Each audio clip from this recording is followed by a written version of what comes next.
პირდაპირ ეთერში ვარ.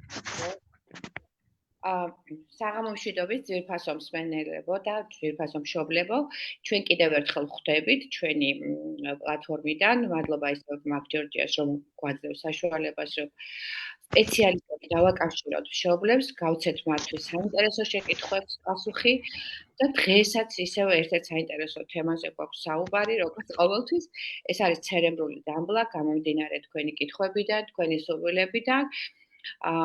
და ესე იგი დღეს გავილით რა არის ამ პათოლოგიის გამომწვევი მიზეზი, შეიძლება თუ არა ამ დაავადების თავიდან აშორება, პრევენცია, არსებობს თუ არა ესე იგი პროფილაქტიკური რამე მეთოდები, ამაზეც გვისაუბრებთ.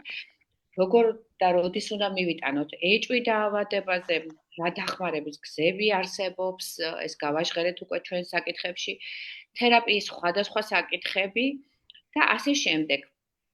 როდესაც აღმოაჩინოთ ეს პრობლემა, სწორედ ამ თემებზე სასაუბროდ მოვიწვიეთ დღეს ჩვენი სტუმრები, ბატონი ირაკლი ნატროშვილი, ბავშვთა ნევროლოგი, კერვოლკერის კლინიკის დირექტორი, მედიცინის დოქტორი და ბატონი თინათინ ლეჟავა, კერვოლკერის კლინიკის ფიზიკური თერაპევტი და ფიზიკური თერაპევტთა ასოციაციის წევრი.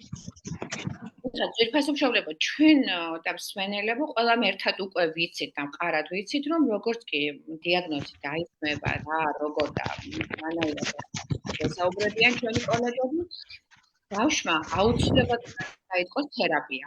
ეს არის სხვადასხვა სახის თერაპია, რომ მათი სხვადასხვა სფერო განვითარდეს, რომ მოხდეს ემოციური, სოციალური, ფუნქციური ადაპტაცია. და სწორედ ამ თემებზე და თქვენთვის საინტერესო საკითხებზე გვესაუბრებიან დღეს ჩვენი სტუმრები და ბატონ ირაკლის ვთხოვოთ ჯერ, იმიტომ რომ ვიცით, რომ ნევროლოგს წამყვანი ფუნქცია ენიჭება, როდესაც ასეთი დიაგნოზი გამოდის ბავშვის ცხოვრებაში და სწორედ ის გვეტყვის მათ სპეციფიურ და საჭიროების მიხედვით სხვადასხვა მეთოდებით დახმარების შესახებ. არანაკლებ მნიშვნელოვანია, რა თქმა უნდა, ფიზიკური თერაპია და ოკუპაციური თერაპია და ამაზე ბატონი თინათინი გვიპასუხებს. მეც ჩავერთვები, რადგან შეიძლება პედიატრიული საკითხებიც იყოს საჭირო და პერიოდულად ესეც გვჭირდება ხოლმე და მოგახსენებთ თუ რა და რა შემთხვევებში. და მოდით დაუთმოთ დროჯერ ჩვენ სტუმარს, ბატონ ირაკლის და გთხოვთ, რომ გითხრათ ამ თემაზე დავაშუქოთ ეს თემა და აი ამ საკითხებს რომ გავცეთ პასუხი. მოგესალმებით, დიდი მადლობა. პირველ რიგში ძალიან დიდი მადლობა ამ პლატფორმას, იმიტომ რომ ძალიან მნიშვნელოვანია მშობლებმა ზუსტად იცოდნენ რაზეა საუბარი, რაც შეიძლება მეტი ინფორმირებულობა ჰქონდეთ დაავადების შესახებ, მეტი ინფორმირებულობა ჰქონდეთ კურნალობის თანამედროვე მეთოდების შესახებ, საერთოდ კურნალობის მიდგომების შესახებ. რადგან მოგეხსენებათ, ეს არის ცერებრული დამბლა, ეს არის თავის ტვინის დაზიანებით გამოწვეული მდგომარეობა, ხალხს უსვამ. ეს არის ყოველთვის თავის ტვინის დაზიანებით გამოწვეული მდგომარეობა.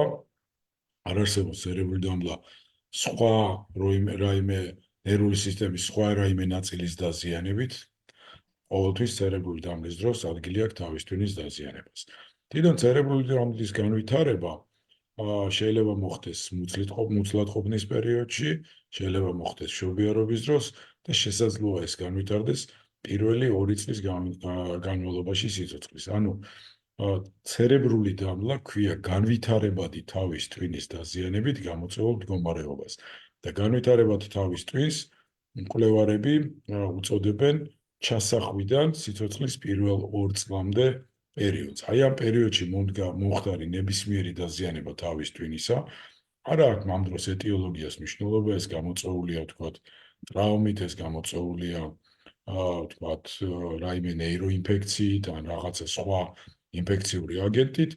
ყოველთვის ამ პერიოდში მომხდარი ნებისმიერი თავის ტვინის ნებისმიერი დაზიანება, რომელიც ვლინდება მოტორული პრობლემებით, ანუ მოძრაობითი პრობლემებით, ამას ქვია ცერებრული დამბლა. ანუ უყურეთ, საბოლოოდ მივედით, საბოლოოდ დავაფორმულირეთ ის განმარტება, ნელ-ნელა ჩამოვაყალიბე, რაც მინდა რომ მშობლებმა იცოდნენ, რომ ეს არის თავის ტვინის დაზიანებით გამოწვეული მდგომარეობა, რომელიც განვითარებადი თავის ტვინის დაზიანებით, ანუ სიცოცხლის ჩასახვიდან სიცოცხლის პირველი 2 წლის განმავლობაში და რომელსაც აუცილებლად ახლავს მოძრაობითი დარღვევა.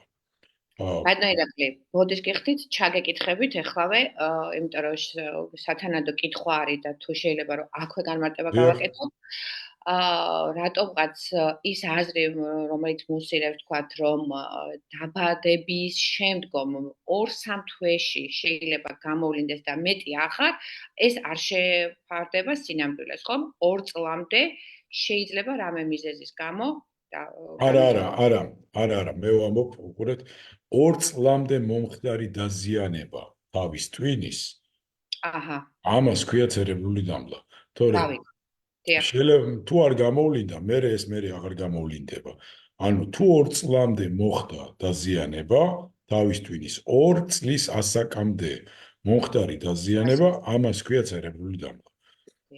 ანუ ცერებრული დამბლის განვითარების ცერებრული დამბლა რა თქმა უნდა შეიძლება დაემართოს ნებისმიერ ადამიანს, ნებისმიერ ოჯახს, მიუხედავად მისი სოციოლოგიური, მისი ეთნიკური თუ სახელმწიფოებრივი თუ ქვეყნის წარმომავლობისა, არავინ ამისგან დაზღვეული არ არის და სიხშირე არის საკმაოდ მაღალი, დაახლოებით 2.5-4 შემთხვევაა ყოველ 1000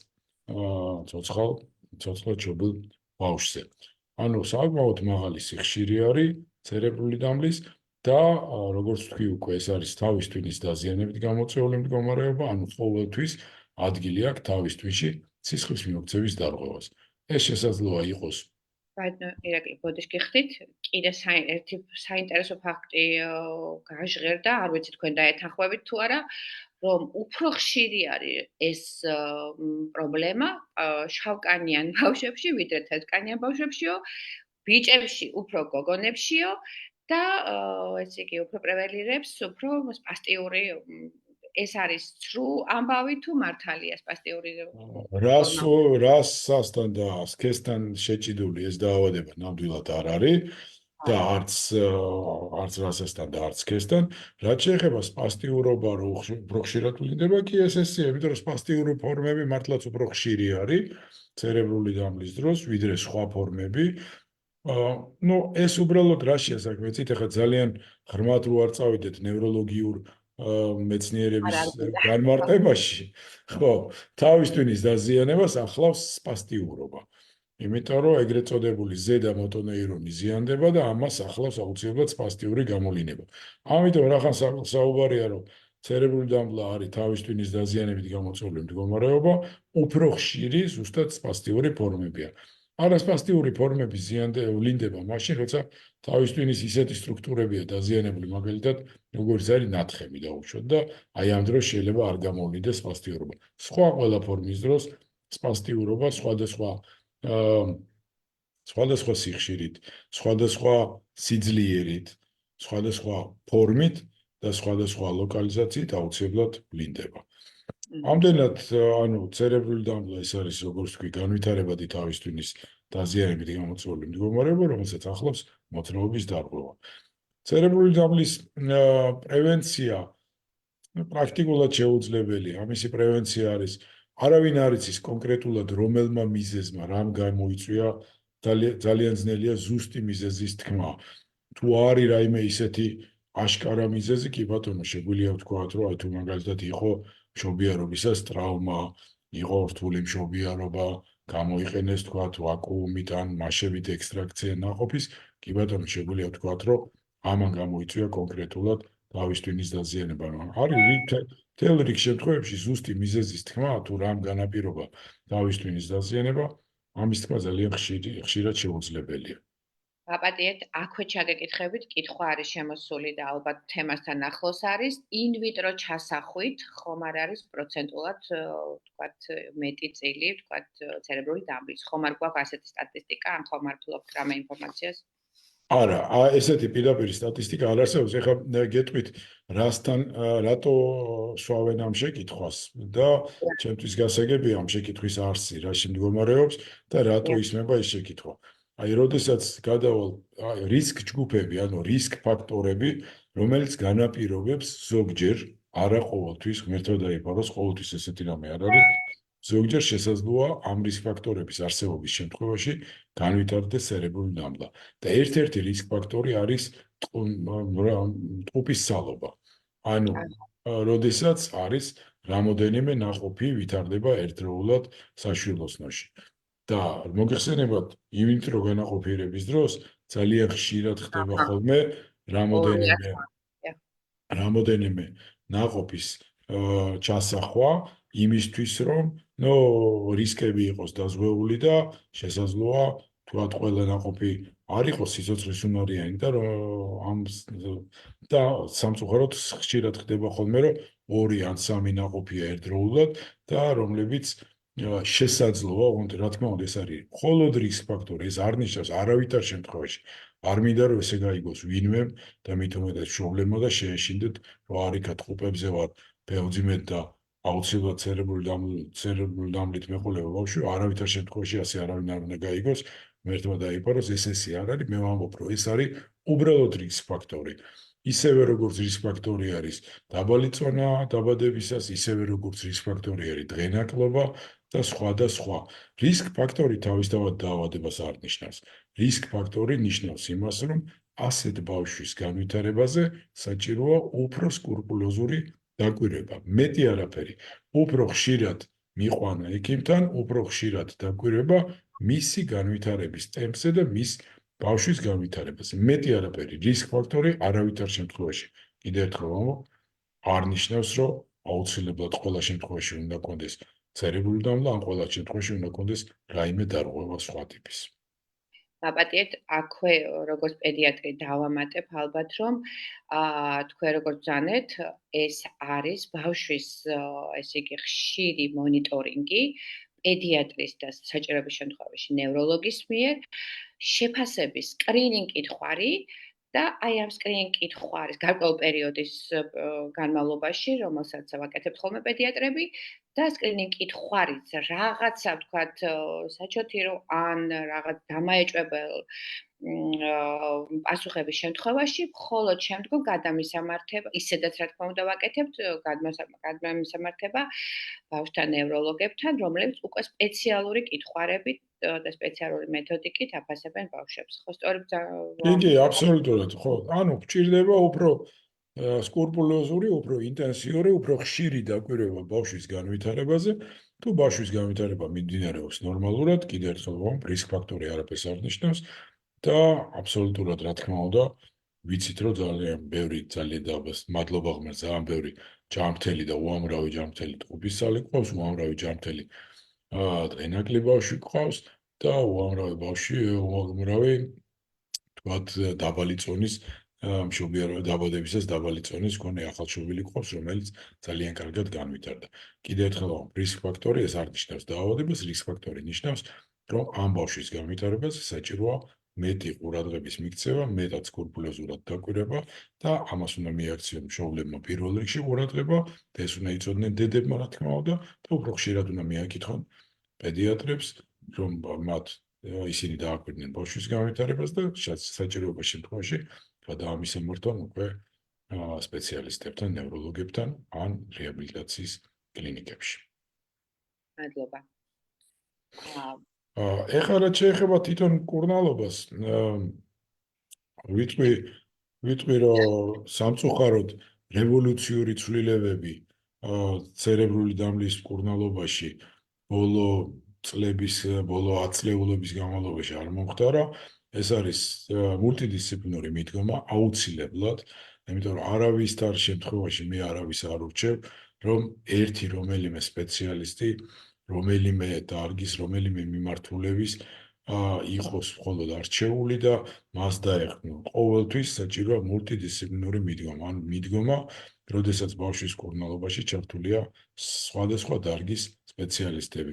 ეს არიან, რა თქმა უნდა, ექიმი, რომელიც ამ გუნდის ხელმძღვანელია და კოორდინატორია უფრო ამ გუნდის და მართავს ამ გუნდის მიმართულებას აძლევს ამ გუნდის მუშაობას, ფიზიკური ნევროლოგი? ნევროლოგი, დიახ, როგორც წესი ნევროლოგები ფიზიკური თერაპევტები, რომლებიც მუშაობენ მსხვილი მოტორული ფუნქციების და მოტორული შესაძლებლობების განვითარებაზე, სახსრებში და კუნთებში მოძრაობის სიფართის განვითარებაზე, იქ ზოგჯერ საჭირო არის თქვა სახსარში ეგრეთ წოდებული სახსრების ჩაკეტვის, ანუ სამედიცინო ენაზე რო ვთქვათ, კონტრაქტურების განვითარების პრევენციაზე და ასე შემდეგ, ანუ მოძრაობის განვითარებაზე მუშაობენ ოკუპაციური თერაპევტები, ამ გუნდის შემადგენელი ნაწილი არიან, რა თქმა უნდა, ასევე რომელთა ძირითადი ფუნქციაა სიცოცხლის ხარისხის გაუმჯობესება და ფუნქციური გაუმჯობესების მიღწევა და ისეთი ფუნქციების განვითარება, რომელიც არის ჩვეულებრივად ჩვენ ფიზიოლოგიაში, ბავშვს ამ ფუნქციების შესრულება უჭირს სხვადასხვა მიზეზების გამო, ამისთვის შეიძლება დაჭირდეთ სხვადასხვა დამხმარე საშუალებების შერჩევა, ან გარემოს ადაპტაცია, ან ბავშვის ადაპტაცია გარემოზე, ან ამ ფუნქციების განვითარებაზე მეტი ყურადღების მიქცევა და მეტი განვითარება ამ ფუნქციებისა. მუშაობენ ენის და მეტყველების თერაპევტები და ენის და მეტყველების თერაპევტი თავიდანვე ერთვება ამ მუშაობაში მიუხედავად იმისა, რომ ბავშვი ძალიან პატარაა, შეიძლება იყოს და შეიძლება არ ლაპარაკობდეს, არავის არ მინდა იფიქრა მშობლებმა, რომ მაინდა-მაინც ენის და მეტყველების თერაპევტი მაინდა-მაინც მეტყველების განვითარებაზე არის ორიენტირებული, არა, ენის და ანუ რა მეტყველების ასაკიდან გვირჩევთ დაახლოებით? პირველ თავიდანვე, იმიტომ რომ ენის და მეტყველების თერაპევტი მუშაობს არა მხოლოდ მეტყველების განვითარებაზე, არამედ ყლაფის, წოვის, კვების, სწორი კვების, საქმე რაშია, რომ როდესაც გვაქვს ცერებრული დამბლა, ცერებრული დამბლით დაავადებული ბავშვი ნებისმიერი მოძრაობის შესრულებაზე ხარჯავს უფრო მეტ ენერგიას, ვიდრე ჯანმრთელი ბავშვი. და ისედაც მოგეხსენებათ მცირე ასაკის ბავშვისათვის, მაგალითად ზუზუთი კვება არის საკმაოდ ენერგეტიკულად ძალიან დამსგუნველი პროცესი. როდესაც გინახავთ ალბათ, რომ მშობლებს მიმართავთ, რა თქმა უნდა, ქალბატონებმა თქვენ რა თქმა უნდა გინახავთ, ბავშვი ოფლიანდება, წითლდება, იღლება, ხშირად ეძინება და თქვენ წარმოვიდგინეთ ამ ყველა ფუნქციის შესრულებაზე ცერებრული დამბლით დაავადებული ბავშვი 10 ჯერ მეტ ენერგიას ხარჯავს, ვიდრე ჯანმრთელი ბავშვი. ამიტომ კვების პროცესის მოწესრიგება ეს ნიშნავს, რომ მეტად უფრო ენერგოდამზოგველი უნდა იყოს ბავშვისთვის ეს პროცესი და შესაბამისად ენის და მეტყველების თერაპევტის ჩართულობა თავიდანვე ძალიან მნიშვნელოვანია ამ ფუნქციის მოწესრიგების კუთხით, ასევე ყლაფის უკაცრავად ყლაფის ფუნქციის განვითარებისთვის, სწორად ჩამოყალიბებისთვის. შემდგომ ასევე ამ გუნდის წევრები არიან ფსიქოლოგები, რომლებიც უფრო მოგვიანებით ერთვებიან ამ პროცესში, როგორც ბავშვებთან მომუშავე სპეციალისტები, თუმცა მშობლებთან ფსიქოლოგებმა თავიდანვე უნდა დაიწყოს მუშაობა და შემდგომ უკვე რა თქმა უნდა ასევე წევრები არიან გუნდის სპეციალური პედაგოგები, რომლებიც ბავშვის სასკოლო და ბაღის წინაუნარების განვითარებაზე ზრუნავენ. ასევე დამხმარე საშუალებების სპეციალისტები, რომლებიც ორთეზებს და სხვადასხვა ტიპის ადაპტაციურ ავეჯის ან დამხმარე საშუალებების დამზადებას და მორგებას ახდენენ და შესაძლოა აგრეთვე ქცევის თერაპევტი და ნებისმიერი სხვა, ანუ იცით როგორ არის, არსებობს გუნდის გამოვლინდება, ხო? ხო, არსებობს გუნდის ძირითადი წევრები, რომლებიც ძირითადად არიან ამ გუნდის შემადგენლობაში და ყველა კონკრეტულ შემთხვევაში შესაძლოა დამატებით მოწვეულიყო სხვა სპეციალისტი, მაგალითად ორთოპედი, ქირურგი ორთოპედი და ასე შემდეგ. გააჩნია კონკრეტულად ამ ბავშვს რა ჭირდება, რა პრობლემა აქვს და რა მიზანი გვაქვს რეაბილიტაციის პროცესში დასახული. მადლობა დიდი. ქალბატონ თინა სანამ გადავალთ უკვე და რაღაც პრაქტიკულ რჩევებს უგვეტყვის და თავის მუშაობის სტილს გაგვაცნობს, თან ალბათ განსხვავებას გააკეთებს ამ თერაპიებს შორის და აგვიხსნის. მინდოდა იცით მე თქვა თქვენთვის კიდე ერთი კითხვა არის, ბატონო ირაკლი და იქნებ ცოტა ხან მერე შევწყვიტოთ ამ კითხვის შემდგომ თქვენთან საუბარი და გადავიდეთ და მე დაგიბრუნდებით. ასეთი კითხვა, ხო არ გვესაუბრებთ ყლაპასთან და კვებასთან დაკავშირებულ პრობლემებზე, როდესაც გაძნელებულია და მაგალითად არიან ბავშვები დღის ცენტრში, მოგეხსენებათ, სადაც არიან პედაგოგები, სადაც არიან სპეციალისტები და ცოტა შიშით ერთვებიან ამ პრობლემაზე და ხო არ გვეტყვით ასეთ შემთხვევაში ან რამე პრაქტიკულ საკითხს როგორ შეიძლება გადავწყვეტოთ გადავწყვიტოთ, ან რამე თერაპია ხوار არსებობს სპეციალური, რომ თქვათ, დიახ, მივმართონ მშობლებმა. არა, როგორც სპეციალური თერაპია, რაზეც მე ვისაუბრე, ეს არის ენის და მეტყვილების თერაპევტები, რომლებიც მუშაობენ ყლაპის და თქვათ, ყლაპის და ყვების პრობლემებზე. Ну, ამას ქვია დისფაგია, როდესაც ყლაპო არის გაძნელებული და საკვების მიღება უჭირს პაციენტს. ეს ძალიან სერიოზული პრობლემა არის. სამწუხაროდ საქართველოში ყველგან სწორად და ძალიან ხშირად სწორად ვერ ხდება ამ პრობლემის მართვა და რა თქმა უნდა, ჩემი ძალიან დიდი მიზანი არის, რომ ამ პრობლემის მართვა მაქსიმალურად ოპტიმალურად მოვახდინოთ და ვცდილობ ამისთვის ალბათ დაგჭირდება უცხოელი სპეციალისტების ჩამოყვანა საქართველოში. მაგრამ დღესდღეობით რაც ხდება, ეს არის უნდა აუცილებლად მოხდეს კონსულტირება ენისა და მეტყველების თერაპევტის მიერ და ხშირად ჩვენთან, მაგალითად ჩვენს კლინიკაში ეს თერაპევტები აკვირდებიან ყვების პროცესს, თხოვენ დედას, რომ მოიტანოს ის საკვები, რომელსაც ბავშვი იღებს და მათი თანდასწრებით ხდება საკვების მიღება და ყვება ბავშვის, რომ დააკვირდეს სპეციალისტი ყვების პროცესს და თავისი კორექტივები შეიტანოს ამ პროცესში. მადლობა. გავდეთინათ, თუ გააგრძელებთ თქვენ თემას და რას გვეტყვით თქვენი ჩართულობა როგორ გამოიხატება, აუხსნათ მშობელს. რას მოიცავს ეს ფიზიკური თერაპია, რა განსხვავება სხვა თერაპევტებთან მიმართებაში და ასე შემდეგ. დიახ, მადლობთ. პირველ რიგში მადლობთ მოწვევისთვის და ამ შეხვედრის ორგანიზატორებს დიდი მადლობა. რაც შეეხება ფიზიკურ თერაპიას. ფიზიკური თერაპია ეს არის რეაბილიტაციის პროცესის ერთ-ერთი მნიშვნელოვანი კომპონენტი და რატომ? ადამიანი მოგახსენებათ მოაზროვნე დინამიური არსებაა, იგი მოცულად ყოფნის პერიოდიდანვე უკვე მოძრაობას იწყებს და მოძრაობა ეს არის მისი ფიზიოლოგიური მოთხოვნილება. სიცოცხლის პირველი ეტაპზე ადამიანის გონებრივი განვითარება დიდწილად დამოკიდებულია მოძრაობაზე, მის მოძრაობაზე და ბავშვი, როდესაც იწყებს მოძრაობას, მისი მთელი სხეული და გონება ამ პროცესშია მთლიანად ჩართული და როგორც გარემოში, ასევე სოციუმში მისი ინტეგრაცია ძირითადად ძალიან დამოკიდებულია მის მიერ შესრულებულ მოძრაობებზე და ფიზიკურ აქტივობებზე. რომ არაფერი ვთქვათ, შემდეგ უკვე მთელი ცხოვრების განმავლობაში მას ყოველდღიურ საქმიანობაში უწევს გარკვეული ტიპის ფიზიკური აქტივობების შესრულება, ხო? ფიზიკური თერაპიის დროს ხდება სწორედ იმ მსხვილი მოტორული ფუნქციების და უნარების განვითარება, ჩამოყალიბება, გაუმჯობესება და შენარჩუნება, რომელიც სჭირდება ადამიანს მისი ყოველდღიური ცხოვრებისეული აქტივობების განსახორციელებლად. და სწორედ ამის დასწავლა ხდება ფიზიკური თერაპიის დროს. ანუ მისი მიზანი არის, რომ ადამიანის უნარშეზღუდულობის ხარისხი, რაც შეიძლება შემცირდეს, იმ დასწავლილი მოძრაობებით,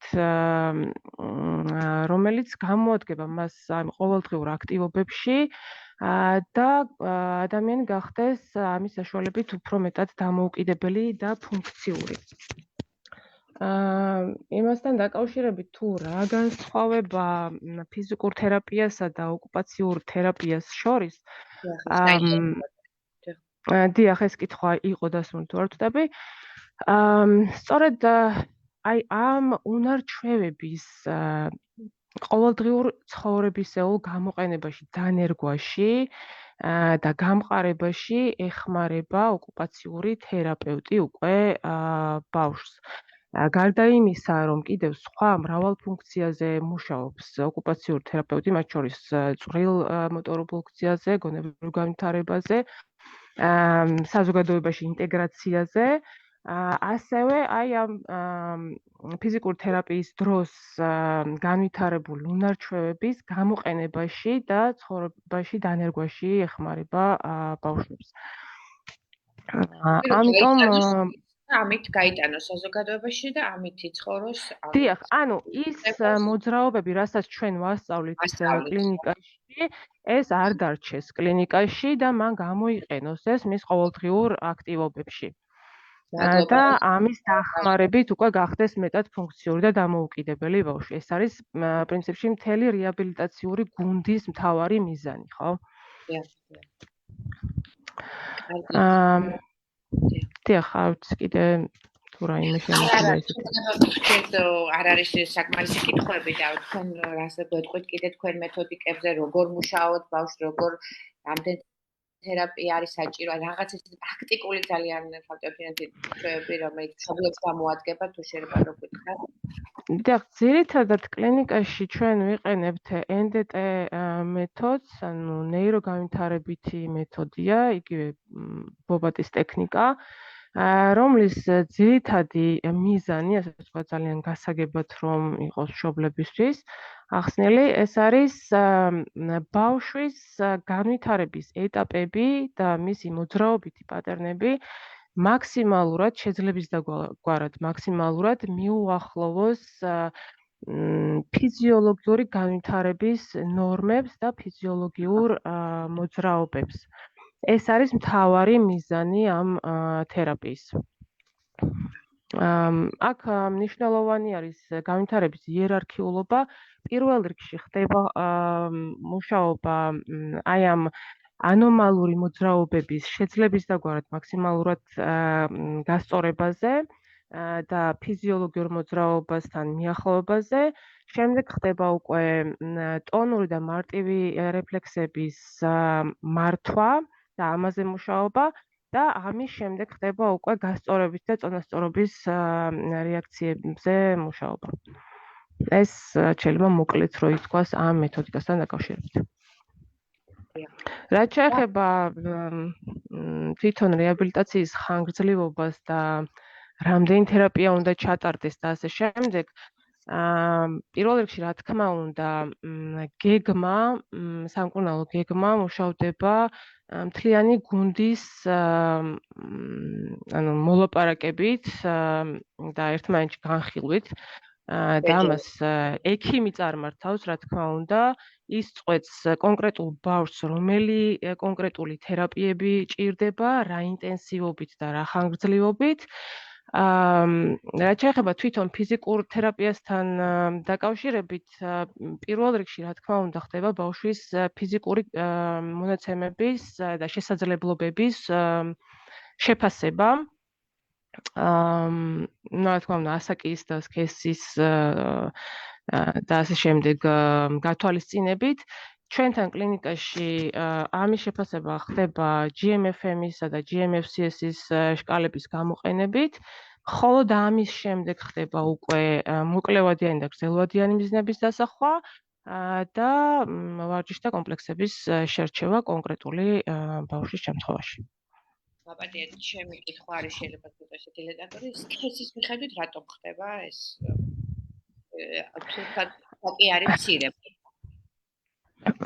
დიახ, ანუ ზოგადად მკურნალობის პროცესი ძალიან ინდივიდუალურია. ძალიან ბევრი ფაქტორი მოქმედებს ხოლმე მის წარმართვაზე, ბევრი ფაქტორის გათვალისწინება გვიწევს. მათ შორის, ანუ სქესი იმიტომ ვახსენე, რომ მოგეხსენებათ გოგონები ცოტათი უფრო მეტად გამძლეობის მხრივ ცოტა უფრო მეტად ამტანები არიან, შეიძლება ცოტა უფრო მეტად აქტიურები იყვნენ ბიჭებთან შედარებით და ანუ გვიხდება ამ ყველაფრის გათვალისწინება. ძალიან საინტერესო ფაქტია, დიდი მადლობა. ხვებით კი ვიხდით. დიახ. და თქვენი, ანუ ფიზიოთერაპევტის ჩართვა რა ასაკიდან არის სასურველი, აგერ შემოვიდა კითხვა? ზოგადად, როდესაც რისკ ჯგუფს განეკუთვნება ბავშვი, რეკომენდებულია თავიდანვე უკვე, როდესაც ექიმი მისცემს რეკომენდაციას, რომ შეიძლება რეაბილიტაციური პროცესის დაწყება, რეკომენდებულია, რომ უკვე იყოს დაწყებული ეს პროცესი და რა თქმა უნდა, ირთვება ფიზიკური თერაპევტი, იმიტომ რომ რაც უფრო ადრე იწყება ადრეულ ასაკში რეაბილიტაციის პროცესი ზოგადად,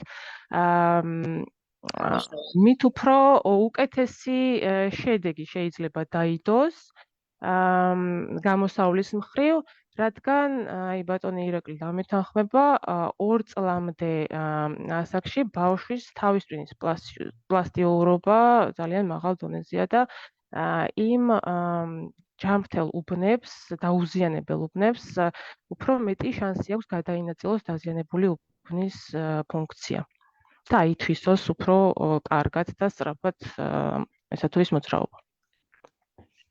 კარგი და აქვე ბატონი ირაკლი ჩავაკითხები ალბათ რომ რომელ ასაკში უპრიანია რომ უფრო დაისვას, იმიტომ რომ არის სხვადასხვაობა, რაღაც ექიმები თქვათ ამბობენ რომ 3 თვეზე, 7 თვეზე შეიძლება გაჭირდეს წლამდე, ბატონი ირაკლი რას გვეტყვით?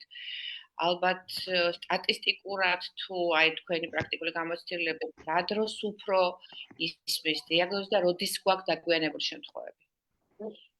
იცით რა, ჩვენ ვერიდებით ხოლმე მაინც წლამდე რომ დავსვათ ამ ცერებული დამბლის დიაგნოზი. თუმცა ზოგჯერ სამწუხაროდ ძალიან აშკარაა ხოლმე და პრინციპში შესაძლებელია. ამ გარკვეული მოსაზრებების გამო თავს ვიკავებთ ხოლმე ამ დიაგნოზის დაზმისგან, იმიტომ რომ როგორც თიკომ თქვა, თავის ტვინი ძალიან პლასტიურია და შეიძლება ის მინიმალური დისფუნქცია აბსოლუტურად გამოსწორებადი იქნეს და ამიტომ თავს ვიკავებთ ხოლმე, რომ თავიდანვე დავსვათ ეს დიაგნოზი. თუმცა არის ხოლმე მძიმე შემთხვევები, როდესაც თავიდანვე აშკარაა, რომ 1 ან 2 თვის ასაკში შეიძლება ამ დიაგნოზის დასმა. მიუხედავად მაგისა, ჩვენ ძირითადად ვსვათ ხოლმე ეს არ არის საექიმო შეცდომა, ეს არის უბრალოდ გარკვეული პერიოდის, ასე ვთქვათ, დროის მიცემა ბავშვისთვის, რომ იქნებ ეს ყველაფერი გამოსწორდეს. ვსვათ დიაგნოზს განვითარების ეტაპების დაყოვნება. მე არ ვსაუბრობ რისკ ჯგუფის ბავშვებზე. რისკ ჯგუფის ბავშვს თუ მას არანაირი გამოვლინება არ აქვს, მაშინ რა თქმა უნდა მას არანაირი დიაგნოზი არ უსვათ, ეს არის როგორც ვამბობ.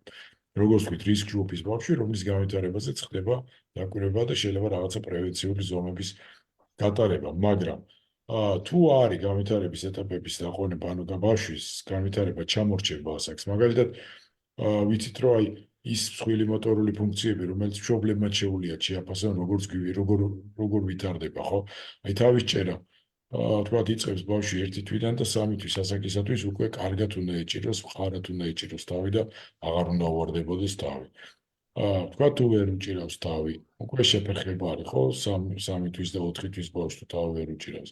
ჯდომის ფუნქციის განვითარება, ჯდომის ფუნქცია უნდა დაიწყოს განვითარება 6 თვის ასაკისათვის, დროულ ახალშობილებზე ვლაპარაკობთ, ყოველთვის კორექტირებას ვაკეთებთ დღენაკლობაზე და შესაბამისი კორექტირება შეგვაქვს ბავშვის განვითარების ტემპში და თუ არის მაგალითად დროული ახალშობილი, ის მასში ჯდომის ფუნქცია ამ ბავშვის ვითარდება დაახლოებით 6 თვის ასაკიდან და დაახლოებით 8-9 თვის ასაკის ბავშვი უკვე ძალიან მყარად უნდა იჭდეს, ძალიან მყარად ჯდომა ნიშნავს, რომ შეგიძლიათ დასვათ, დატოვოთ, არ გადავარდება, არ გადაყირავდება, შეუძლია მიწვდეს სათამაშოს 8-9 თვის ასაკში, არა 6 თვის. 6 თვიდან იწყებს ბავშვი ჯდომას და ჯდომის ფუნქციის განვითარება იწყება. და შემდგომ უკვე რა თქმა უნდა, ხოხვა, დგომა და სიარული. აი მშობლებს შეუძლიათ აი ეს მსხვილი მოტორული ფუნქციების განვითარების ტემპი თავად შეაფასონ და თუ შეამჩნევენ რომ რა განვითარება შეფერხებულია მათი აზრით, რა თქმა უნდა, მაშინ აუცილებლად უნდა მიმართონ სპეციალისტს, რომელიც უფრო სკრუპულოზურად შეაფასებს ბავშვის განვითარებას, შესაძლოა გადაამისამართოს ნევროლოგთან, ან შეიძლება პირდაპირ ნევროლოგთან მოხდეს ესეთი მშობელი, შეაფასებს ნევროლოგი ან განვითარების პედიატრი ამ ყველაფერს და მერე უკვე ეტყვის, რომ ეს მართლაც ეგრეთ წოდებული წითელი ალამია, რომელსაც უნდა მიაქციოს ყურადღება, თუ უბრალოდ არაფერი არ არის და უბრალოდ კიდევ უფრო მეტი სკრუპულოზურობით ჭირდება ბავშვის განვითარებაზე დაკვირვება. ამდენად დიაგნოზი ცერებრული დამბლის მეტი უფრო ხშირად ისმება 1 წლის ასაკისათვის. ფორმა არის სხვადასხვა და თქვენ წარმოიდგინეთ, ფორმებმა შეიძლება მოახდინონ ტრანსფორმაცია. ან შეიძლება თავიდან იყოს თქვათ ერთი ფორმა, მერე გამოიკვეთოს მეორე ფორმა ცერებრული დამბლის, ესეც არ არის ექიმური შეცდომა, ესეც არის ნერვული სისტემის განვითარების ფიზიოლოგია, ფიზიოლოგიური თავისებურება, ამიტომ შესაძლოა, რომ ფორმების, ცერებრული დამბლის ფორმების ურთიერთტრანსფორმაცია განხორციელდეს. აი ეს არის თქვენ შეკითხვაზე პასუხი. თუმცა ჩვენ მიკროპედიატრები, ნეონატოლოგები ხანდახან ჰიპერდიაგნოსტიკის გვინდა გავაკეთოთ ალბათ და გვეშინია და ეგრეთ წოდებული ეს ფლოფი ბეიბი, ანუ დუნე ბავშვი გვაშინებს და იმ წუთში ვცდილობთ, რომ გადამასამართებული და რეფერირებული იქნას ნევროლოგთან და შეიძლება ცოტა ესეთი ჰიპერდიაგნოსტიკა იყოს ჩვენგან, მაგრამ არ გვიწყენთ ამას, ალბათ ჯობს, რომ მაინც ნევროლოგმა შეაფასოს ეს და იგივე გითხრას ძვირფასო მშობლებო, რაც ახლა ჩვენმა ბატონმა ნევროლოგმა გვირჩია. ალბათ მაინც ჯობია ცოტა ხანდახან, ესე იგი, როცა არ მოგწონს სიტუაცია, რომ ასეც მოვიქცეთ. დიდი მადლობა. აქვე კითხვები გამოჩნდა ძალიან ბევრი, იქნებ მოვასწროთ ყველაფერი და სასურველი საკითხებს გავცეთ. ესე იგი, ფსიქოლოგი როდიდან ჩავრთოთ, ალბათ გვეტყვის თქვენ ორივე სპეციალისტი გაგცემთ ამას პასუხს და ასეთი კითხვა გვაქვს კიდე, როგორ მივხვდე, რომ ჩემი შვილი იღებს ხარისხიან თერაპიას ეთიკის ნორმების დაცვით? ფსიქოლოგს რაც შეეხება, ფსიქოლოგები ბავშვებთან მუშაობას იწყებენ 3 წლის ასაკიდან, თუმცა როგორც გითხარით, მშობელთან მუშაობა შეიძლება პირველივე დღიდან განახორციელოს. რა იგულისხმება მშობელთან მუშაობაში? მშობელთან მუშაობაში იგულისხმება, რომ მშობელს უნდა ასწავლონ როგორ მოექცეს ბავშვს, როგორ შეუწყოს ხელი მის განვითარებას. და ამიტომ მშობლებთან მუშაობას ფსიქოლოგები შესაძლოა დაიწყონ პირველივე დღეებიდან, როდესაც ბავშვი ხდება სარეაბილიტაციო კლინიკაში. მაგრამ კიდევ ერთხელ ვიმეორებ, უშუალოდ ბავშვებთან ფსიქოლოგი 3 წლამდე მუშაობას არ იწყებს. უბრალოდ 3 წელიც ძალიან მცირე ასაკია, ამ 3 წლამდე არანაირი აზრი არ აქვს ბავშვთან მუშაობის დაწყებას ფსიქოლოგისთვის. რაც შეეხება იღებს თუ არა ხარისხიან თერაპიას, ეს რთული შეკითხვა არის, ძალიან რთული შესაძლებელია მშობლისთვის და ჩემთვის ძალიან ძნელია რაიმე რეკომენდაცია მივიცემ მშობლებს როგორ უნდა ხდებოდეს, ეთიკის ნორმების დაცვა ეს ისეთი საკითხია, რომელსაც თვითონ ეთიკის ნორმებს უნდა აცნობდნენ კლინიკაში წესით და უნდა ეუბნებოდნენ, რომ რა არის ეთიკური და რა არ არის ეთიკური და მიმდინარეობს თუ არა ამ ეთიკის ნორმების დაცვით მკურნალობა, რა თქმა უნდა, ეს მშობელმა უნდა შეაფასოს. ხოლო ხარისხიან თერაპიას ალბათ უნდა ნახოთ შედეგის მიხედვით, თუმცა ისიც მინდა ვთქვა, რომ შედეგი ყოველთვის არ არის დამოკიდებული სწორად წარმართულ ან არასწორად წარმართულ თერაპიაზე. საერთოდ რეაბილიტაცია ძალიან რთული დარგი არის და რეაბილიტაციაში შედეგს 4 ფაქტორი განსაზღვრავს, რომელიც თანაბარწილოვნად მნიშვნელოვანია ყველა შემთხვევაში. ეს არის დაზიანების ხარისხი, რა თქმა უნდა, სწორად წარმართული სარეაბილიტაციო მკურნალობა და სწორად დაგეგმილი სარეაბილიტაციო მკურნალობა, ეს არის თვითონ ბენეფიციარის ბავშვის ჩართულობის ხარისხი სარეაბილიტაციო პროცესში და თქვენ წარმოიდგინეთ თვითონ მშობლის ჩართულობის ხარისხი სარეაბილიტაციო პროცესში. როგორ კარგ ქვეყანაში არ უნდა ცხოვრობდეთ, როგორ კარგ სარეაბილიტაციო კლინიკაშიც არ უნდა დაყავდეთ ბავშვი, როგორ სწორადაც არ უნდა უტარდებოდეს სარეაბილიტაციო მკურნალობა, მშობლის როლი შეუცვლელია აბსოლუტურად. იმიტომ რომ სარეაბილიტაციო კლინიკაში ბავშვი ატარებს გარკვეულ დროს დღე-ღამის განმავლობაში, დღის განმავლობაში, რაც სულ რამოდენიმე საათს, ხოლო დღე-ღამეში არის 24 საათი და შესაბამისად თუ დანარჩენი პერიოდი იქნება ბავშვი პასიური, შედეგიც შესაბამისად არ იქნება სასურველი, ამიტომ მშობლების როლი არის აბსოლუტურად შეუცვლელი. ამიტომაც ამ პლატფორმას კიდევ უფრო დიდი მეტი მნიშვნელობა აქვს, რომ მშობლებმა ეს ინფორმაცია შეიძლება კარგად მიიღონ და იცოდნენ, რამდენად მნიშვნელოვანია მათი ჩართულობა საკუთარი შვილის რეაბილიტაციის პროცესში. მადლობა. შემდეგი კითხვა ალბათ თინათის ეხება. ეს მე მგონი ჩვენი კოლეგის დასმული კითხვა, როდესაც ჰიპერსალივაცია, შეიძლება ბატონ ირაკლი მათ გვიპასუხოს, მოჭარბებულად და როდესაც ბავშვს აუტარდება ფიზიკური თერაპია ვარჯიში. არის რაღაც ხელშემშლელია, რა თქმა უნდა ეს. ხომ არ არის თინათი რამე მეთოდიკა, როდესაც რო ეს ვთქვათ არ შეგვეშალოს ხელი ალბათ. რამეს ხوار ხმარობთ ამ შემთხვევაში? ალბათ მშობელსაც აინტერესებს, რომელიც ხალხში ავარჯიშებს ბავშვს რაღაცა მეთოდიკით და ამ დროს ვთქვათ, კლინიკურ ალბათ ხო საუბარი თქვენ უფრო გაგცემთ ხარ რას მოიცავს ეს? ჭარბნერწყვეტენაზეა საუბარი, ხო? ანუ ეს უფრო მეტყველების თერაპევტის და ექიმის სფერო ამის მკურნალობა ზოგადად. რამდენად არის ეს ხელშემშლელი ფაქტორი ფიზიკური თერაპიის დროს, არც იმდენად მინდა გითხრათ, ჩვეულებრივად წავმართავთ ხოლმე ვარჯიშს. რა თქმა უნდა, ვიყენებთ ხელსახოცებს, ასე თქვით, ჩამოსაკიდება რაღაც ნაჭერს, რომ უბრალოდ ბავშვი არ დაისვაროს და დისკომფორტი არ ქონდეს თვითონ ამ ყოველფრის გამო. თუმცა, როგორც ასეთი ფიზიკური თერაპიის პროცესში ეს რაღაცა ესეთი განსაკუთრებული ხელშემშლელი იყოს, არა, ვერ ვიტყვი.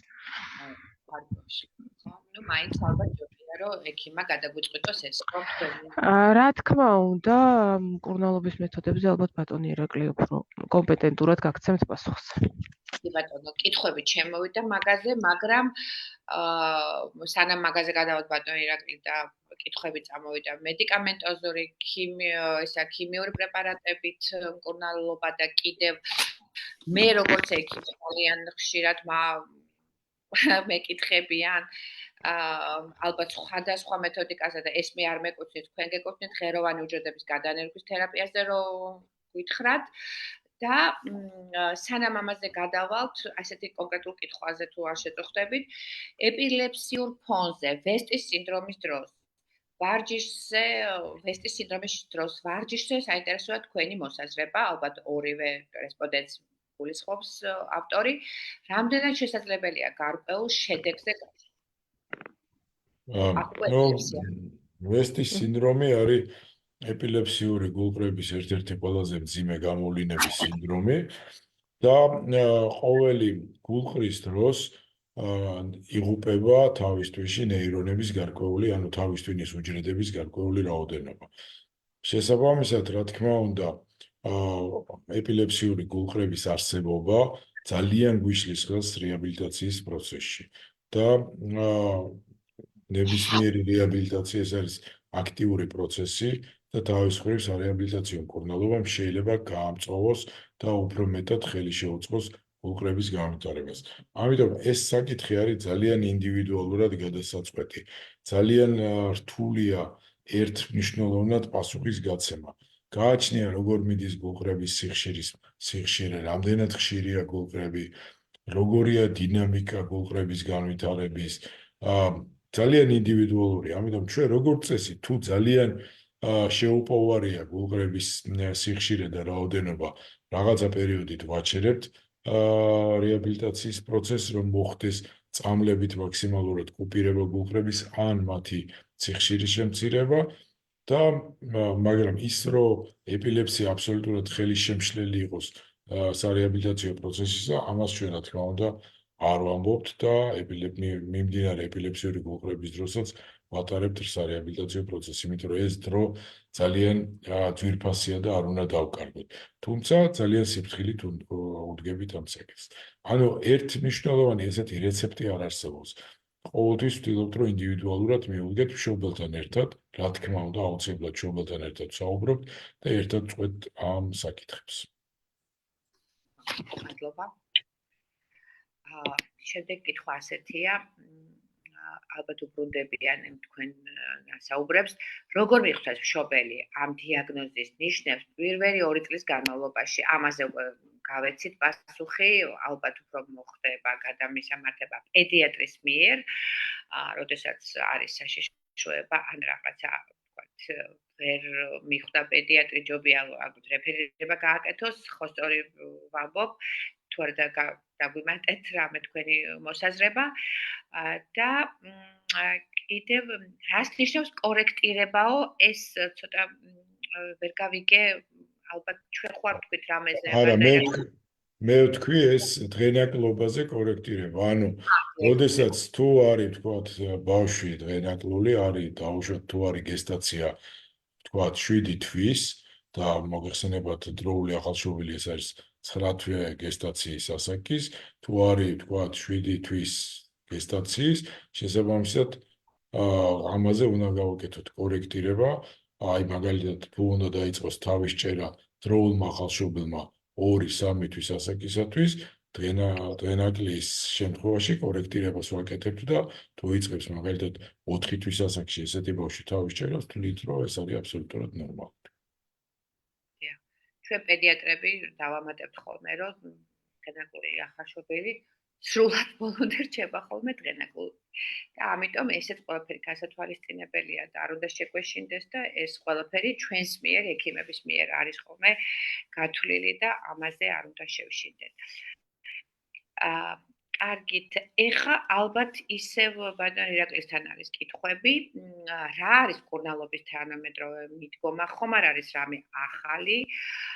მე როგორც პედიატრს მაინტერესებს, იმიტომ რომ ხშირად არის მიმართვა საზღვარგარეთ იცით ჩვენ მშობლებს ხშირად გვაქვს ხოლმე გასაუბრება და რჩევები თქვენს გეკითხებიან ფიზიოთერაპევტსაც, ოკუპაციურ თერაპევტებსაც ეკითხებიან, ხوار-ჯობია რომ თქვა საზღვარგარეთ წავიყვანოთ, გავაკეთოთ ეს დორზალური ფიზიოთერაპია და აგვიხსნათ რა ხდება ეს რაღაცა ხშირად მუსირებს ხოლმე ეს შეკითხვა.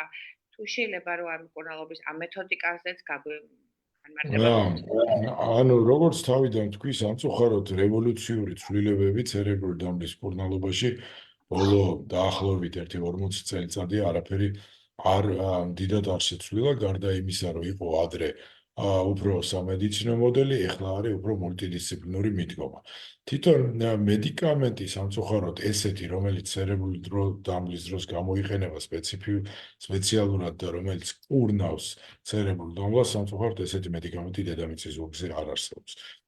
რაც შეეხება საზღვარგარეთ წაყვანას, ამიტომ მედიკამენტოზური მკურნალობას ვიყენებთ, რა თქმა უნდა, შემდეგი მიზნით. ეს არის ეპილეფსიის მკურნალობა, როდესაც თქვათ თუ ნევროლოგიურ დარღვევებზე ვსაუბრობთ, თუ თქვათ ცერებრულ დამბლას ახლავს ეპილეფსია და ეს ხშირად არის სამწუხაროდ, იმიტომ რომ როგორც ავიდან თქვი ცერებრული დამბლა არის თავის ტვინის დაზიანებით გამოწვეული მდგომარეობა, ხოლო ეპილეფსიაც არის თავის ტვინის უჯრედებში მიმდინარე ელექტრული პროცესების აბნორმალურობის გამოვლინება, ანუ არანორმალური მიმდინარე ელექტრული პროცესების გამოვლინება, შესაბამისად, როცა გვაქვს თავის ტვინის დაზიანება, მეტი რისკი არის იმისი, რომ ამ უჯრედებში მიმდინარე ელექტრული პროცესების ფიზიოლოგიური თანმიმდევრობა დაირღვეს და გამოვლინდეს ეს ეპილეფსიური გულყრები.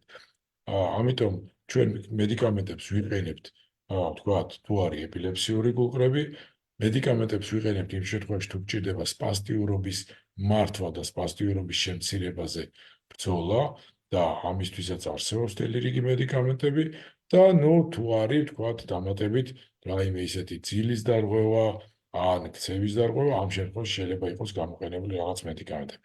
სხვა ტიპის მედიკამენტები, აქ მინდა აუცილებლად ხაზი გაუსვა, მაგრამ მე მესმის, რომ მშობლები ცდილობენ ყველაფერს. მე თვითონ მშობელი ვარ და ვიცი, რომ ყოველთვის უნდა გააკეთო ყველაფერი, რომ ბავშვის წინაშე, ღმერთის წინაშე, შენი თავის წინაშე იყო მართალი, რომ ცადე და გააკეთე ყველაფერი აბსოლუტურად, რომ მიგეღწია მაქსიმალური შედეგისთვის.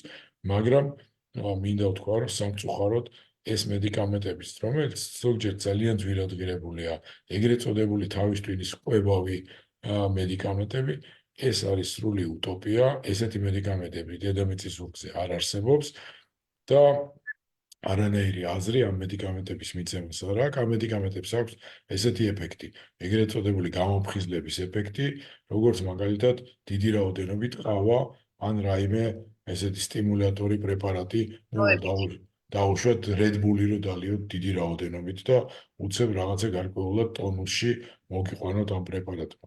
ამ ნივთიერებამ მიღებულმა. მეტი ამ პრეპარატებს სამწუხაროდ არანაირი ეფექტი არ აქვს, იქ რო უწერიათ, რომ აღადგენს ნერვულ უჯრედებს, სამწუხაროდ ეს დადგენილი არ არის. ამიტომ მედიკამენტოზური მკურნალობა სხვა გარდა იმისა, რაც მე ჩამოთვალე, ანტიეპილეფსიური, ანტისპაზმური და თქვათ რაღაცა ძილის მოსაწესრიგებელი პრეპარატებისა, სხვა მედიკამენტები პრაქტიკულად არ გამოიყენება, მსოფლიოში არსად არ გამოიყენება ცერებრული დამბლის მკურნალობაში. რაც შეეხება დორზალური რიზოტომიის ოპერაციას, ეს ძალიან კარგი ოპერაცია არის.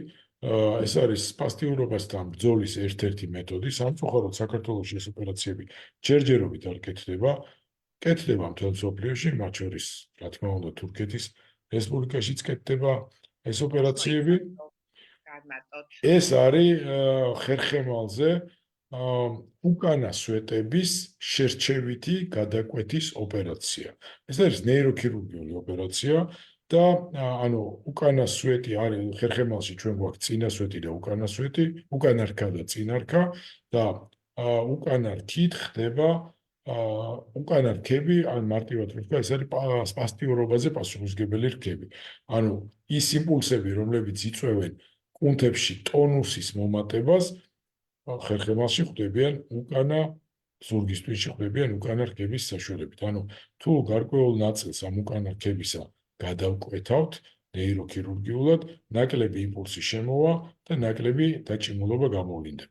ოღონდ ამ ოპერაციისთვის ძალიან მნიშვნელოვანია კაცრად შერჩევა პაციენტებისა და ძალიან ზუსტად უნდა ვიცოდეთ, რას უნდა ველოდოთ ოპერაციისგან. სირთულე რა შეეცით, რომ სირთულე იმაშია, რომ ის თურქი ნეიროქირურგები, ვინც ამას აკეთებენ, არიან თურქეთში, ჩვენს ხედვართ აქ. და ძალიან ხშირად ყოფილა ესეთი შემთხვევა. წესით ეს უნდა მოხდეს ერთობლივად ეს განხილვა და გადაწყვეტილების მიღება უნდა მოხდეს ჩვენი გუნდის წევრების, ფიზიკური თერაპევტი, ოკუპაციური თერაპევტი, ექიმის და ქირურგთან ერთად. ერთობლივად უნდა მოხდეს ამ გადაწყვეტილების მიღება. ჩვენ ასე ვაკეთებთ მაგალითად ორთოპედიული ოპერაციების შერჩევისას და ჩვენთან მოდის ორთოპედი და ერთად წყვეთ, გავაკეთოთ ოპერაცია, არ გავაკეთოთ, ურჩიოთ გაკეთება, თუ არ ურჩიოთ გაკეთება. და რა შედეგს უნდა ველოდოთ და მშობელსაც ამ ინფორმირებულ პასუხს ვაძლევთ. და მშობელიც ინფორმირებულია სრულად ამ ყველა შესაძლო რისკებსა თუ მოსალოდნელ შედეგებზე. რაც შეეხება რიზოტომიას, ეს ოპერაცია როგორც კი საქართველოში არ კეთდება, წავამ თურქებით ცოტა შეიძლება არ უნდა ვამობნე, მაგრამ მე უკვე ფიქრობ, რომ მშობლებმა უნდა იცოდნენ ყველაფერი, მე ამიტომ სრულად ვაწვდი ხოლმე, ყოველთვის სრულად ვაწვდი ხოლმე მშობლებს ამ ინფორმაციას. სამწუხაროდ ძალიან კომერციალიზაცია მოხდა მედიცინის და შესაბამისად ეს საკმაოდ ძვირადღირებული ოპერაცია ჩავა მშობელი თურქეთში, ისე ტყვის, რომ ხო გავაკეთოთ ეს ოპერაცია, ყველა არის, რა თქმა უნდა, მაგრამ არის ზოგიერთი ექიმი, რომელიც ყველა შემთხვევაში ურჩევს ოპერაციის გაკეთებას. გაკეთდება ოპერაცია, მე ეტყვის, ეხლა მე გავაკეთე ოპერაცია, ყველაფერი კარგად არის, ბავშვი დავაძინეთ, გავაღვიძეთ, ოპერაცია გავაკეთე, ეხლა რეაბილიტაციამ მიხედოს და მანამდე ჩვენთვის არ უკითხავთ, გავაკეთოთ თუ არა ეს ოპერაცია, ღირს თუ არა ოპერაციის გაკეთება, ერთად არ გვიმსჯელია ქირურგებს გულისხმობ, რა შედეგებზე უნდა ვიფიქროთ და რა არის მოსალოდნელი შედეგები ამ ოპერაციის და ოპერაციის შემდგომი რეაბილიტაციის და პასუხისმგებლობას კი ეგრევე სპეციალისტებზე ჩვენ რეაბილიტაციაში მომუშავე სპეციალისტებზე გადმოდებენ და ესე არ არის ყოველთვის სწორი. ამიტომ მე მშობლებს ურჩევ, რომ რამოდენიმე ექიმთან გაიარო კონსულტაცია, რამოდენიმე ექიმთან მოხდეს საქართველოში შეფასება მდგომარეობის, განისაზღვროს ზუსტად ჭირდება ნეიროქირურგიული ოპერაცია, დორზალური სელექტიური რიზოტომის ოპერაცია თუ არ ჭირდება ბავშვს და მხოლოდ შემდეგ მიიღონ ეს გადაწყვეტილება, იმიტომ რომ ოპერაციის შედეგების უკან დაბრუნება შეუძლებელია სამწუხაროდ ვერ დააბრუნება. და თუ ისე წარმატებით გაკეთდა ეს არის მუდმივი, ბანაირაკლი თუ შეიძლება კიდევ დაბრუნდეს სპასტიკა, თუ როგორ არის? არა, მუდმივი მაინც არ არის, გარკვეული წლების მერე შესაძლოა სპასტიურობა ისევ დაბრუნდეს, რა თქმა უნდა, ნაკლები ხარისხით, შესაძლოა მაინც დაჭირდეს კიდე დამატებით ორთოპედიული ოპერაციები და ჩვენ გვყავს ესეთი პაციენტები, ვისაც ჩატარებული აქვს დორზალური სელექტიური რიზოტომის ოპერაცია და მერე კიდე ისევ მოიმატა სპასტიურობა მყავს ისეთი პაციენტები, რომლებთანაც შედეგი არ იყო ისეთი სასურველი, როგორცაც ელოდებოდნენ და როგორცაც დაპირდნენ ამ მშობლებს, სამწუხაროდ არის ესეთი პაციენტებიც. რაც შეეხება ღეროვნული უჯრედების გადანერგვას, მოდით ესე ვთქვათ, მე ვარ მიმდევარი აკადემიური მიდგომის და იმ მეთოდების მიმდევარი ვარ და იმ მეთოდებს უწევ რეკომენდაციას, რომელზეც არსებობს მეცნიერული მტკიცებულებები ეფექტურობის. აი მაგალითად, მშობლებისთვის გასაგებად რო ახსნა, რას გულისხმობ. დაუშვათ არის ფილტვების ანთება და ბავშვს აქვს ფილტვების ანთება. ვაკეთებთ ანტიბიოტიკს. ეხლა როგორ მივედით ამ ანტიბიოტიკამდე? დათესეს ბაქტერია, დააწვეთეს ანტიბიოტიკი, ჩაიხედეს მიკროსკოპში, ბაქტერია დაიღუპა. ესე იგი, ეს ანტიბიოტიკი ამ ბაქტერიაზე მოქმედებს.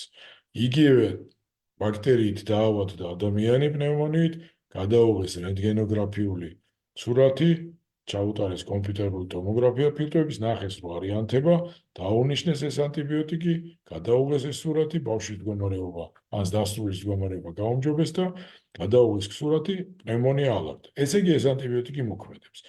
ეს არის მეცნიერულად დამტკიცებული ეფექტურობის მეთოდი. აი ესეთი მეთოდი არ არსებობს სამწუხაროდ ღეროვანი უჯრედების ტრანსპლანტაციაზე. არავის არ უნახავს მისი მეცნიერულად დამტკიცებული ეფექტი და ისევ ვიტყვი, რომ ჩვენ გვყავს ბევრი ესეთი პაციენტი, ვისაც ეს გადანერგვა გაკეთებული აქვს, თიკოც დამეთანხმება და დამიდას დაადასტურებს ჩემს სიტყვებს, ძალიან ბევრი ყავს ესეთი პაციენტები. ერთი პაციენტი ყავს, რომელმაც ღეროვანი უჯრედების გადანერგვა გაიკეთა შორეულ 90-იან წლებში, როცა არავის საქართველოში არც იცოდა ღეროვანი უჯრედების შესახებ. არავინ არა, ბევრმა, ესე ბევრმა არ იცოდა, ასე ვთქვათ, ამ მეთოდის შესახებ. ორჯერ გაიკეთა ეს ღეროვანი უჯრედების გადანერგვა და იმდენად, აბსოლუტურად შედეგი არ არის, აბსოლუტურად, ნულია შედეგი. სამწუხაროდ. ნეტა არსებობდეს ესეთი.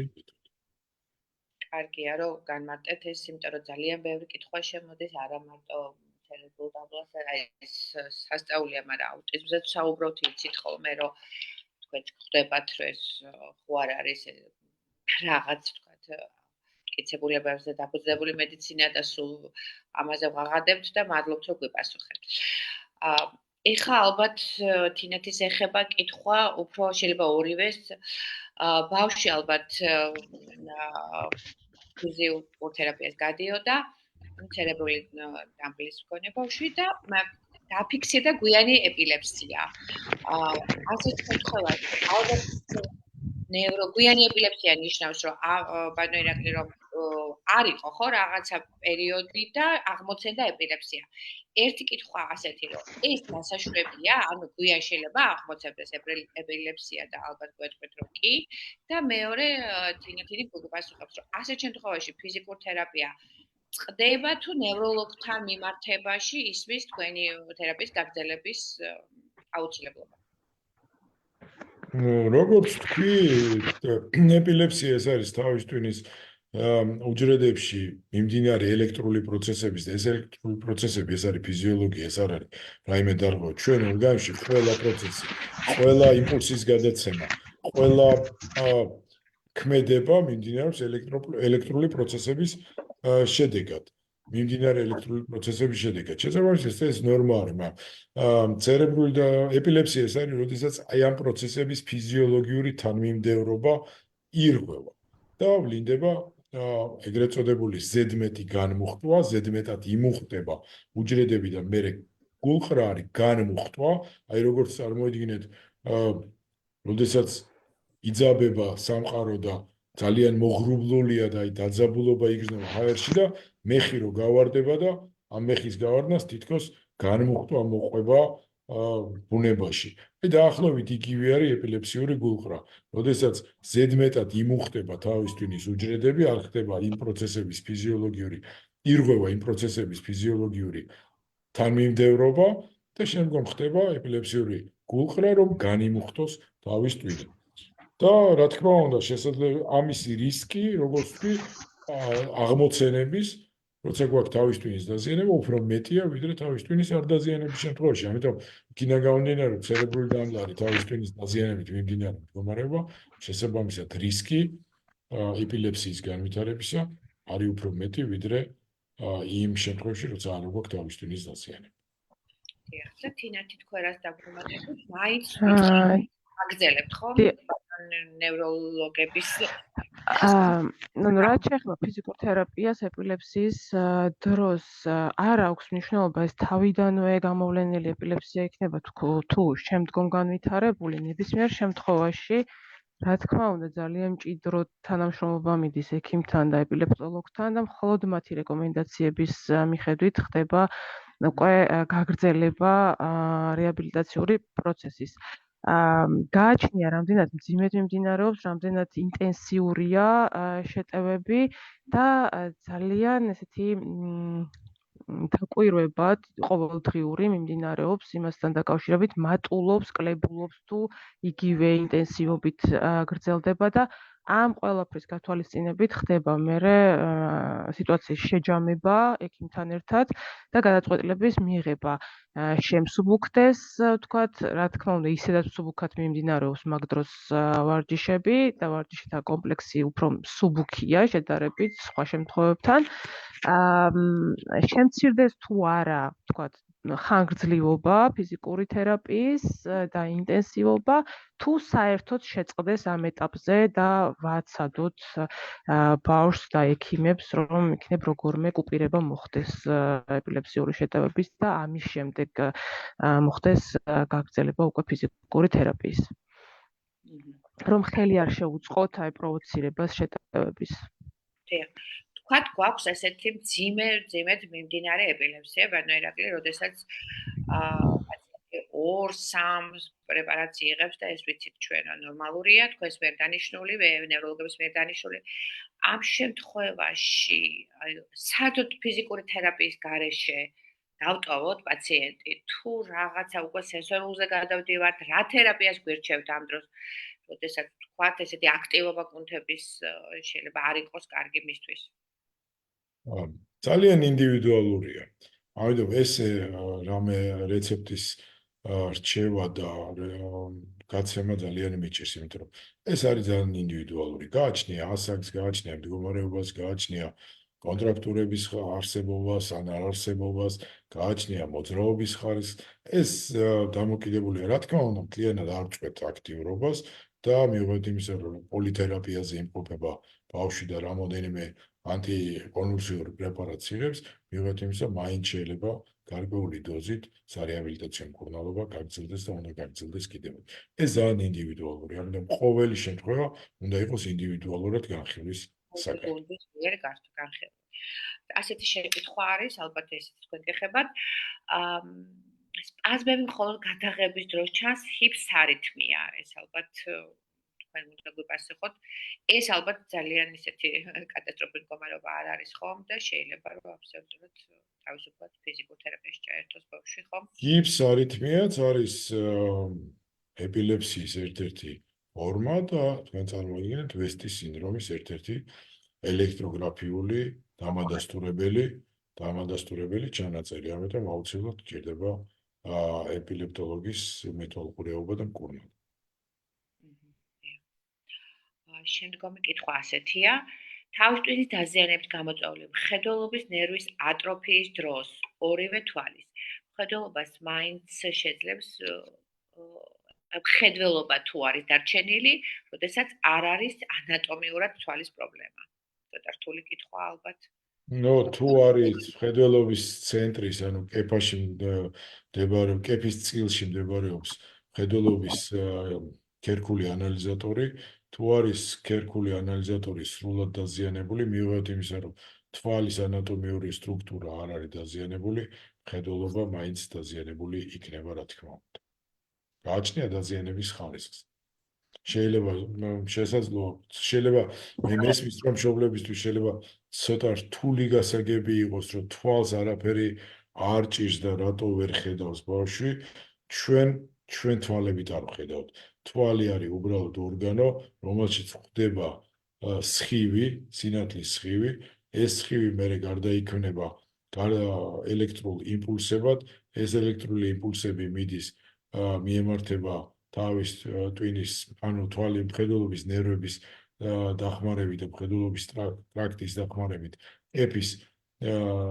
ეპის წილში მდებარე მხედველობის ქერქული ანალიზატორისკენ და მხოლოდ ქერქული ანალიზატორი უკვე ამ ელექტრულ იმპულსებს გარდაქმნის გამოსახულებად. ამიტომ თვითონ თვალის სტრუქტურა შეიძლება დაზიანებული არ იყოს, მაგრამ თუ სრულად არის დაზიანებული მხედველობის ნერვი ან მხედველობის ქერქული ანალიზატორი, ადამიანი მაგ შემთხვევაში ვერ ხედავს.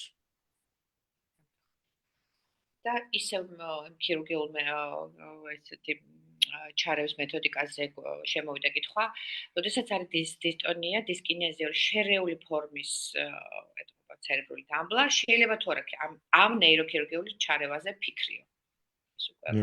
სელექტიური დოზალური იზოტომიაზე? არა.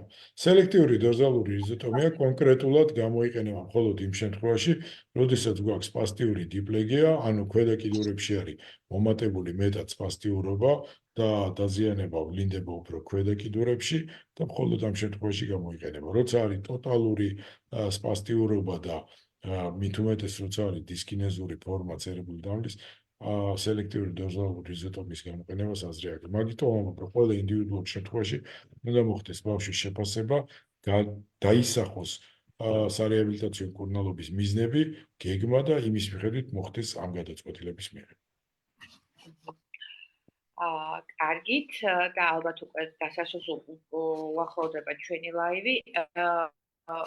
ერთი კითხვა არის კიდე უფრო ალბათ პედიატრიული ხასიათის და აქვე დავამატებ მეც რომ რა არის ის გართულება, რა ვთქვათ, სომატურ სფეროში, რაც შეიძლება შეგვხვდეს, რომ მშობელი გვეკითხება და ძირითადად რასაც მოვიაზრებთ, კოლეგები დამერწმუნებიან, რომ ეს არის უჭირატყავის რეფლუქს დაავადება, როცა შეიძლება გამოიწვიოს კუჭის სიმჟავით განპირობებული საყოველთაო მიზნის გაღიზიანება და გულძმარვა და დისკომფორტი, რაც აქვს ხოლმე ბავშვებს.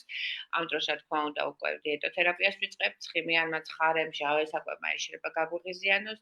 შეიძლება იყოს ფუნქციური შეგროვება ყავზობა, რასაც ხშირად გვაქვს ადგილი და აქ უკვე ჩვენ პედიატრები ვერთვებით ხოლმე და ამასაც ინდივიდუალურად გავდივართ.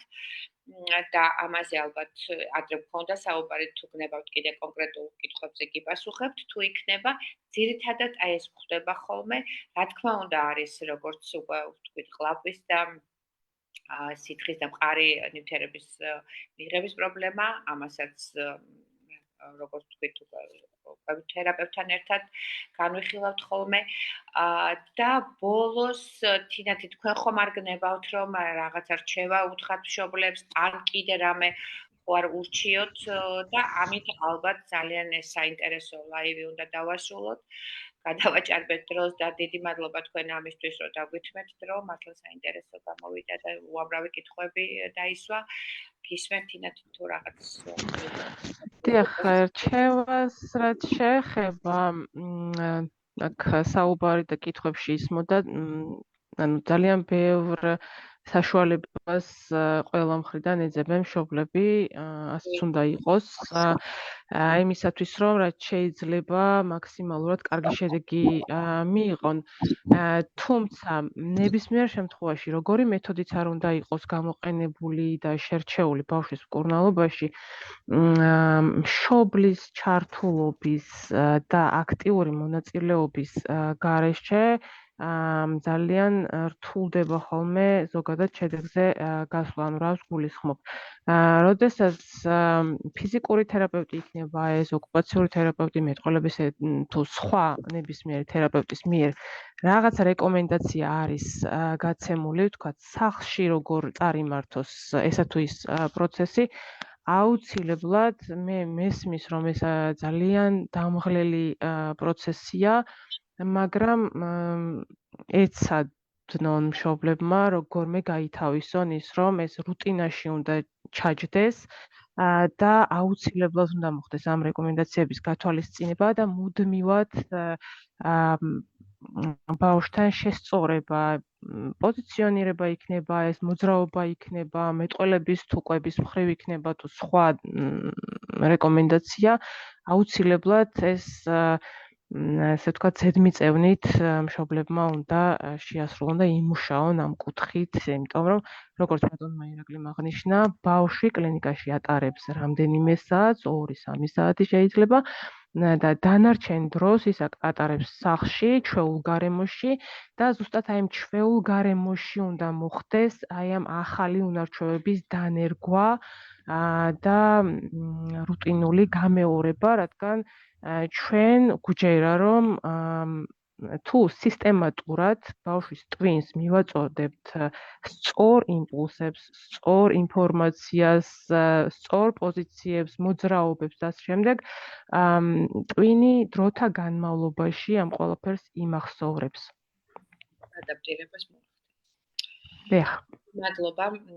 ასეთ რო არ დავემშვიდობოთ მშობლებს ძვირფასო კოლეგებს იმის განწყობაზე უნდა ვთქვათ, რომ ბავშვებს მართლა ჯანდები თქვენ ინდივიდუალური უნარები გააჩნიათ, ინტერესები, ნიჭი, სხვადასხვა შეიძლება მოზარდობის ასაკში ისინი საკუთარი ინტერესებიდან და შესაძლებლობებიდან გამომდინარე სხვადასხვა პროფესიებს დაეუფლონ ისე რომ ვთქვათ ტიპური განვითარების შემთხვევაში ეს ისე არ მოხდეს, ისე კარგად როგორც ვთქვათ მათ შემთხვევაში, ასე რომ არასოდეს მშობლებო ძვირფასებო არ დავკარგოთ იმედი და მშობლის კივრის უახლოეს მომავალში ჩვენ ისევ ერთხელ იქნებ შევხვდეთ განვითარების სპეციალისტებს შევხვდეთ, პანელ დისკუსია შეიძლება შემოგთავაზოთ კოლეგებო და ჩავთოთ უკვე ფართო მულტიგუნდი და იქნებ უფრო საინტერესო გავხადოთ ეს ჩვენი საკითხი.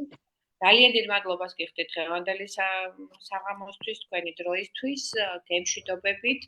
შესაძლო კითხვები, რომლებიც შეიძლება დაგებადოთ, შეგიძლიათ მოგწეროთ მსმენელებო და ჩვენ, რა თქმა უნდა, გავაჟღერებთ სპეციალისტებთან და დაგიბრუნდებით ისევე პასუხებით. ეს ლაივი იწერება და ვისაც დღეს არ აქვს საშუალება შეგიძლიათ შემდგომში ნახოთ. დიდი მადლობა ჩვენ სტუმრებს, ჩვენ ორგანიზატორებს, ლეკუნა ჯაფარსულს, რომელმაც იზრუნა, რომ ეს ყოფილიყო თავი. დაგემშვიდობებით, კარგ საღამოს გისურვებთ. მშვიდობიან ღამეს. დიდი მადლობა. ნახვამდის.